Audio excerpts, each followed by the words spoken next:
চলে আসলাম বন্ধুরা আরেকটি ভিডিও নিয়ে। তো আমার ঘরের কাজ হচ্ছে, তো কোনোরকম দাদাভাইকে বলেছি একটু স্টপ করতে, যেহেতু আমি কথা বলবো। তো বাড়িতে কাজ হচ্ছে, আর আজকে সবাইকে সকলকে জানাই শুভ ষষ্ঠী। তো ষষ্ঠীতে কী কী রান্না করি সেটাও দেখাবো, আর ঘরের কী কাজ হচ্ছে সেটা তোমাদের একটু দেখাবো। চলো তোমাদের দেখিয়ে দিয়ে, যে দেখতেই পাচ্ছ দাদাভাই এখানে কাজ করছে। তো এটা কী করছে সেটাই তোমাদেরকে দেখাবো। চলো রান্নাঘরে দেখো, এই যে দেখেছো তো এই রান্নাঘরের কভার 3 দিন ধরে আজকে কাজ করছে, আজকে নিয়ে 4 দিন হচ্ছে। তো এদিকে চলো রান্নাবান্নাটাও করে নিয়েছি, চলো তোমাদের আগে দেখিয়ে দিই কী কী রান্নাবান্না করেছি।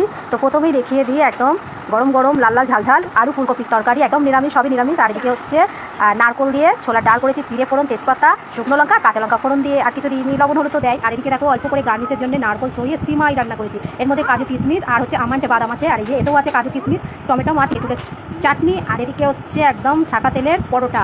তো চলো এই হচ্ছে ষষ্ঠীর রান্না। আর এদিকে দাদাভাইরা কাজ করছে এখনও। তো চলো টাটা বলো, টাটা বলো, টাটা। ভিডিওটা ভালো লাগলে অবশ্যই লাইক শেয়ার কমেন্ট করতে ভুলো না, ভালো যদি সাপোর্ট করছো। টাটা, দেখো নেক্সট ভিডিও, টাটা।